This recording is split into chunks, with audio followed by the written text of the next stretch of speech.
Thank you very much, Mark, for your terrific introduction and also for your comments that you brought forth from Alex and me about truth and peace.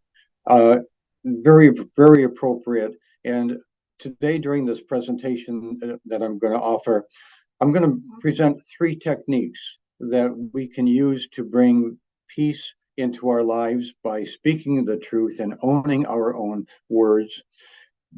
And while these techniques apply to us, they also can apply to peace on the world scene if they are um, if they are applied by those who are in conflict in the Middle East. So, as you were saying, this is the second of three or possibly four presentations on the concept of peace. And in the first one, which was Peace Through Understanding, that I delivered on March the 12th to the fellowship, we learned about the value of asking why. Asking why in order to realize the root cause of any problem that we might have within a relationship, including our relationships with ourselves. And in that part one, Peace Through Understanding, I concluded with a definition of peace that relates directly to that current conflict in the Middle East, as well as to the comments that Mark read to this morning, that peace is not the absence of war.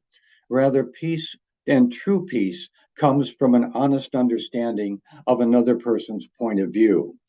And that definition is a foundation for us. It's an idea that we can use to remember throughout our lives. The point is, we might not agree with everyone. I don't expect us to agree with everyone, and that's okay. Diversity and disagreement expands our minds and encourages us to question our own points of view. Plus, if we understand the viewpoint of other people, we are less likely to harm those other people. So, again, going along with what Mark is saying, and I'm sure you're all feeling, let's pray today and all days for that understanding and the absence of conflict in the Middle East. And as we do so today, we're going to build on the foundation of peace through understanding by learning about speaking the truth and taking responsibility for what we say. And I'm having a challenge here with my slides. All right, just a moment. There we go. Okay. So the first technique is something called an I statement, and it is a great way to seek understanding and truth. I statements are a form of nonviolent communication, and they are especially important in the heat of an emotional battle when it can be very easy to point a finger at the person with whom we are battling and make statements that begin with the word you. These are not I statements, but you statements. You don't know what you're talking about. You're crazy. You're wrong, and you know it. Or maybe in the Middle East, there's terms like you're a terrorist. You know, all kinds of you statements, pointing the finger. That does not bring peace. A much calmer form of communication is the I statement, in which we mention the actions of other people, but also acknowledge our own emotional response to the actions of other people. An I statement goes like this: when you do such and such, I feel. And the key words here are I feel. For example, when you scowl at me, I feel small or inadequate or inferior. When you chastise me for the way I do things, I feel that I'm not good enough. I feel like I'll never be good enough. When you come home late or later than you promised and I have to wait for you, I feel disrespected. When you drive with road rage, I feel unsafe or scared. So the purpose of an I statement is to calmly bring to someone else's attention a characteristic or a behavior of that person from which we feel a negative or uncomfortable emotion. That's not saying that the behavior of the other person is wrong. Maybe it is, and maybe it isn't. What's important is we place our emphasis on how we feel and not point the finger at what the other person is doing. And it's important that we state our feeling in a calm and peaceful manner. So the ultimate goal for an I statement is for us to feel good about ourselves, to feel peace within ourselves, to know that even if the other person doesn't change, we have done the best we can and that we have expressed ourselves with confidence and in a peaceful manner. Another potential and a potential benefit of an I statement is that we might see a change in the other person's behavior, in that behavior that bothers us. At the very least, an I statement might increase the level of understanding within the other person about us and how we feel. And while I statements are very beneficial in trying to change another person's behavior or to resolve a conflict, they are also great ways for us to affirm our love and appreciation for another and to foster more of what feels good in our relationship with another person. For example, positive I statements could be, when you smile at me, I feel good. Please keep on smiling. When you tell me that you love me, I feel warm and fuzzy inside. Please keep telling me that you love me. When you take me into your arms and hug me, I feel uplifted. When you compliment me, I feel appreciated and I feel good about myself. So there's two forms of I statements, and they're both beneficial.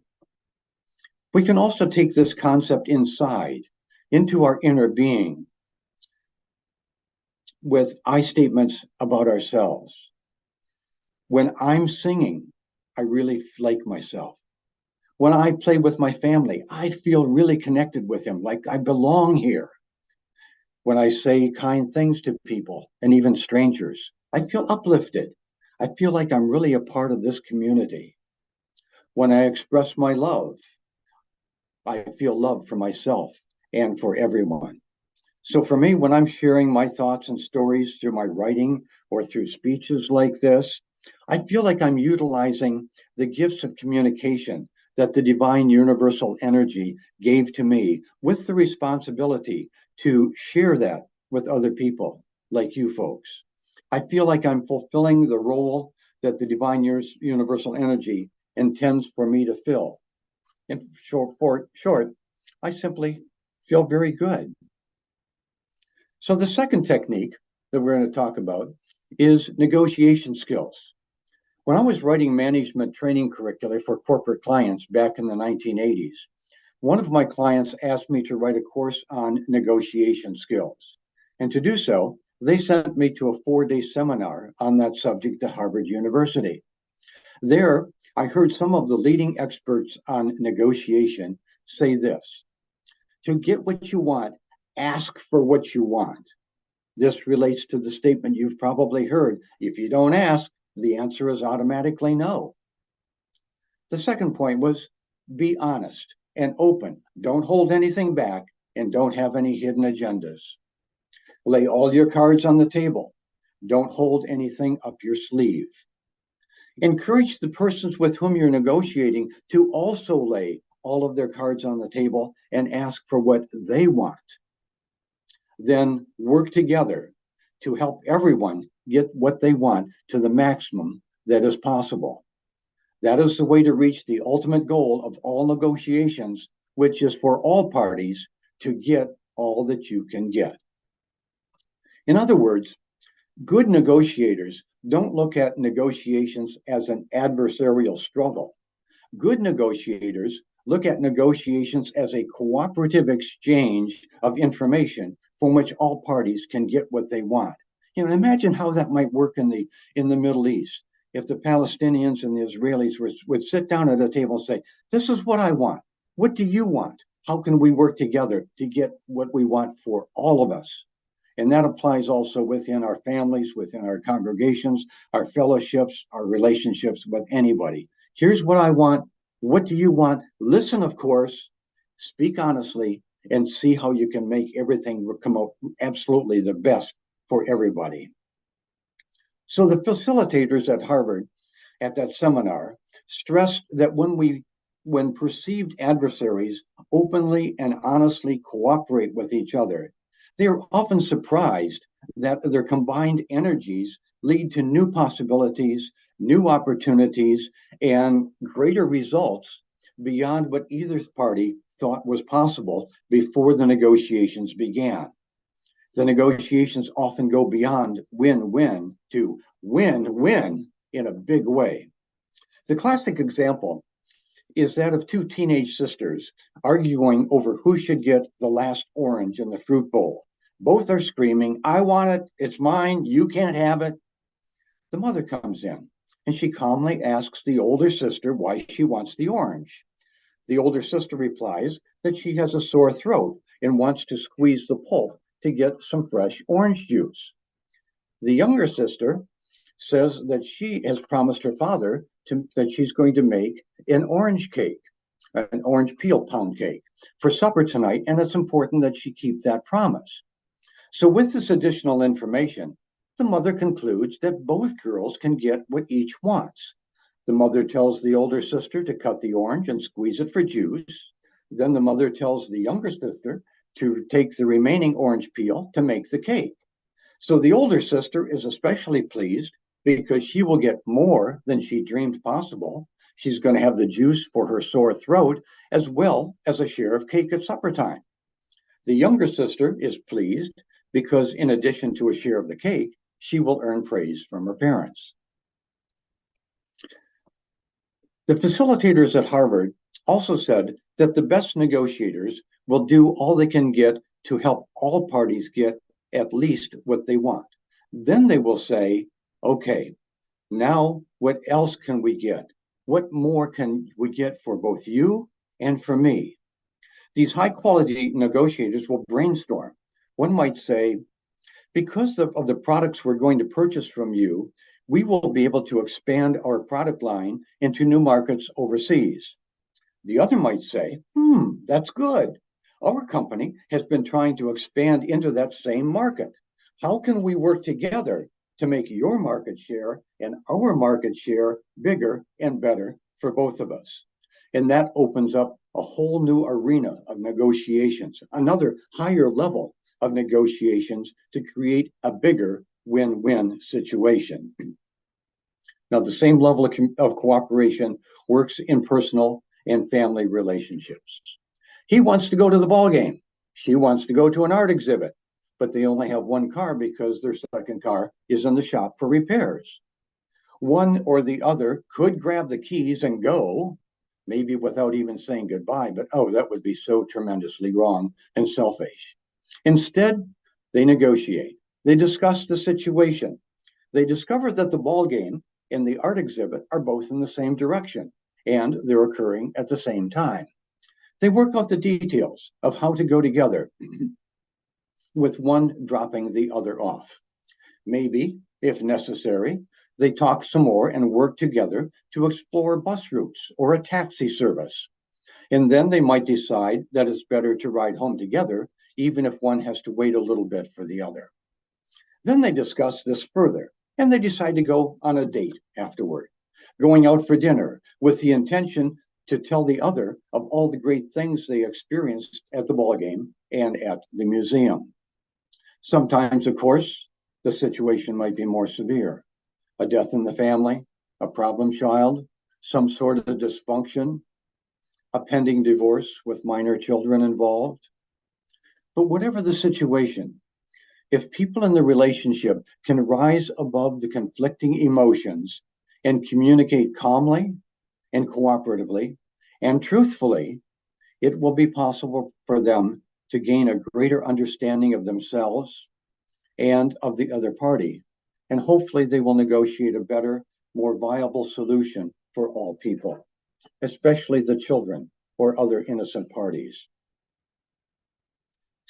Also, good, wise negotiators realize that it's not always possible to get all that you can.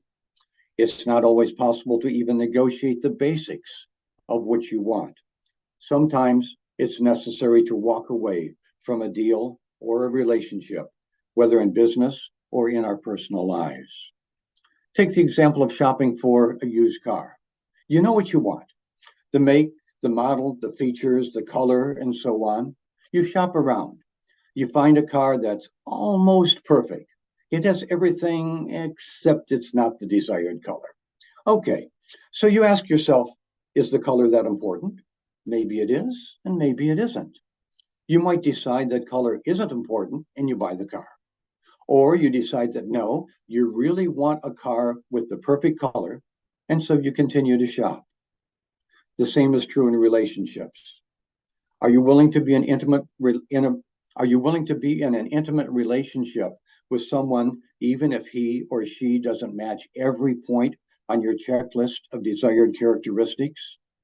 You ask yourself, am I willing to accept that part of my potential partner? Can I live with that characteristic? Your answer is individual. It's all up to you. But to be at peace with yourself, I suggest that you fully and frankly be honest with yourself. Base your answer on your core values, whatever they are, however seemingly far-fetched they might be to others.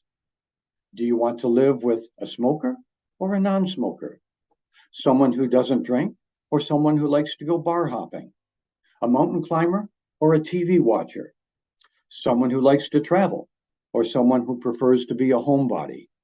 Someone who is playfully intimate and someone who is prudish? On pure face value, there's nothing wrong with any of these characteristics. The wrongness or the rightness or the okayness of each depends on your personal preference and decision. You might ask yourself, how do I feel about each of my partners or potential partners' characteristics? How do I feel inside?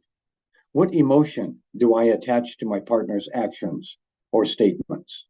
You might truthfully and honestly say to yourself, yes, I'm willing to have a blue car rather than a red car, but the car really has to be a four-door. A two-door just won't work. Or you might say, yes, sitting home and watching TV movies on a big screen TV will be great. And I don't mind if my partner wants to go out for a drink and dancing once in a while, but I absolutely won't be with someone who smokes. When a deal or a relationship doesn't feel right and we choose to walk away, we might feel sad. But walking away also leaves us open to utilize our energy and our resources in some other way. A better deal or a more rewarding relationship might be waiting for us around the corner. And it's also important to remember that we probably won't find a perfect mate. If there is such a person as a perfect mate, in my opinion, that person would probably be a clone of myself. And in my opinion, that would either be boring or unbearable. So we can also advise and think of the wisdom from the lyrics from The Lovin' Spoonful. Did you ever have to make up your mind to pick up on one and leave the other behind? It's not often easy and not often kind. Did you ever have to make up your mind? Steve, pardon my singing. I really enjoy your music. Okay, here's example number 3. I belong to a men's group called the Mankind Project, or MKP. Now, the wise elders in this group employ a 4-step technique based on telling the truth to help each clear negative emotions and regain a peaceful state of mind. As I illustrate the following, I'll use some examples that I laid out in detail in the Peace Through Understanding presentation that I made to you folks back in March. At that time, I used 2 examples of asking the question why. The first example was about solving a mechanical problem to determine why an industrial conveyor belt wasn't moving. The second example involved a personal relationship, why a husband had not mowed the lawn as he had promised his wife that he would do. For this part of the presentation, I'm going to refer back to both of those examples, and I'm also going to utilize the example of shopping for a car that I mentioned just a few moments ago. So the first step is to ask, what is the data? And by the way, I'm going to interject that this concept would work in the Middle East if the people would sit down and talk too. The first step is to ask, What is the data? Now, generally, the data is obvious and easy to identify. The conveyor belt is not moving. The lawn has not been mowed. The car is blue and not red. The second step is to ask, what is my judgment about the data? This question is tougher. For example, if we don't get the conveyor belt fixed, we won't meet our production quota. If the lawn isn't mowed, our place won't look as nice and inviting for the neighborhood party. I was really hoping to find a red car. The third step is, what are my emotions? What am I feeling about the data? Now, this question is usually easier to answer because feelings and emotions are often prevalent in our mind or even our body. For example, if we don't get the conveyor belt fixed, I'm afraid our crew will be working overtime tonight, and I'm worried about their safety.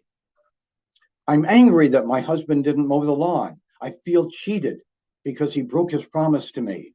I feel insecure because I don't know if I can trust him to do what he says he will do. I'm disappointed that I can't find a red car. The challenge with this third step is that we tend to see our emotions as data. We confuse our emotions with facts. I'm angry that the lawn has not been mowed might be a true statement, but it's true only within the person who is angry. It's not objective data. So be careful back at step one that you only identify objective data and distinguish that from emotions. The fourth step is the desired outcome of the first three steps. So we ask, what positive action can I take as a result of this data, my judgments, and how I feel about the data, my emotions? We might say, I can stay calm. I can ask why. I can find the root cause of the conveyor belt not running. I can work with my team to fix it as soon as possible. I can stay calm. I can look inside myself. I can explore why I am upset that my husband has not mowed the lawn. I can stay calm and objective. I can either buy the blue car or continue to shop. Regardless of what I decide to do, I can feel good about my decision. It's only a car. If we were to use the visual analogy of a baseball diamond, as I have on this PowerPoint slide, we would be identifying the objective data to get us to first base. Examining how we judge the data gets us to second base. Seeing how our emotions affect our view of the data gets us to third base. But to score a run, we have to take action and make it positive action. With positive action, we will be stranded, or excuse me, without positive action, we will be stranded on the base paths of life. We will fall short of reaching our goal of being at peace. We might not always succeed in our actions. We might get thrown out at the plate. But whether we reach home safely or not, we will have the confidence and assurance that we tried. We did something. We took action to make our life and the lives of other people better. And within that inner knowledge, we can feel peace in our minds and in our hearts. Now, recently, I spoke to my men's group about an issue that I was feeling in my life. The issue involved something that happened within the men's group at a previous meeting, and I knew I could easily express the data. I knew I could express my judgment on the issue. I knew that I could easily express how I felt, my emotions, but I didn't know what action I wanted to take, at least on my own. So this is the action that I took, and this is a viable form of action also. I took the action of expressing my data, my judgments, and my feelings to the other men. Then I asked for their comments and advice. And asking is an action. Asking for help is an action. By bringing my issue before the men and asking for their advice, I was taking some action, even if it was not a final action. And I listened, which is also an action. I heard them express information that I didn't know and had not considered. In other words, I learned new data from them. I altered my judgment. I curbed my emotions, and I decided what action I would take regarding this issue in the future. And I felt good about that decision. I felt peace. So, as we conclude Peace Through Truth, this message today, I want to leave with one simple thought that comes from the Bible. The book of John, chapter 8, verse 32, contains the words, "The truth will set you free." It was Christ who said these words. He was speaking to the Jews who were ready to persecute him. Jesus was saying that the truth about his association with God, or the divine energy, would set his listeners free from sin, misery, or ignorance, from antagonism and conflict.